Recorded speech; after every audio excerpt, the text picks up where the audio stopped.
this guy soars. But this guy's not quitting. Is that why Romney folks are just plain sore? Something tells me Ron Paul does not care. Something tells me Ron Paul will tell me that himself on the phone with me right now, because that's where he is, on the phone with me right now. Congressman, good to have you back. How you doing? Thank you, Neil. Good to be with you. I do hear sometimes from some Romney folks who are getting a little antsy that you're in the race, Newt Gingrich is in the race, and they're more or less saying, don't they know that this race is over? What do you say? Well, no, it isn't over until the votes are counted, and we're in the process of course, counting a lot of delegates in the states where they've already voted, and it takes a couple months to do that. Yeah. There's still a strong, and this is not the healthiest in politics, although this is the way politics usually works. There's a strong anti-Romney element in the Republican, primary, and of course, Santorum was getting a lot of that, but with him leaving now, I don't think that eliminates the people who are concerned that Governor Romney is not conservative enough. That might be, Congressman, that the math is daunting, particularly for you. You're at 51 delegates now. It would take a lot of head turning and changing to change that. I know mathematically you're right, it could happen. But it is daunting, is it not? I think so. I think it is, but a week ago, there was not one political pundit was predicting that Santorum would fade away and disappear in one day. So things change rather rapidly, you're right. And we don't know exactly what would happen. But, yeah, I don't think Las Vegas is betting on me at the moment. We have a lot of primaries, a couple of caucuses, obviously, before the convention in Tampa. Obviously, as you've told me many times, sir, you got to pick up some W's along the way. All the more now, right?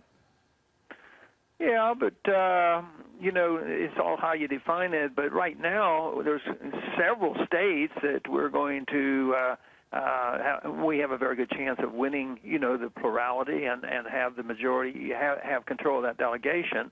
And with that comes a little bit of clout in politics and clout at the convention. So we have to wait and see how this thing pans out. Congress, I could be imagining things, but having moderated one of the presidential debates and having watched this process very, very closely, obviously not as closely as you, I get a sense that Mitt Romney has the most respect for you. Didn't seem to flip over Rick Santorum. I could be wrong. Didn't seem to think much of Governor Rick Perry when he was in the race. Was dismissive of some of the others. Maybe out and out hates Newt Gingrich. But again, this is just me speaking as a human being, vibes I get.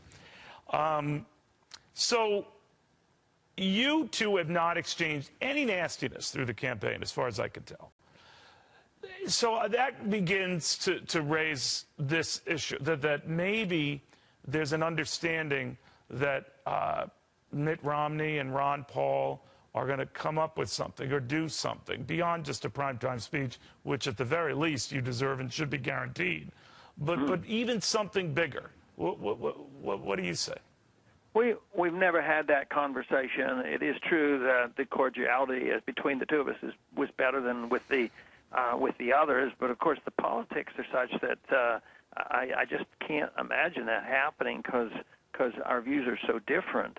But I think I could more likely see his family and our family playing a baseball game together than us going to the convention together.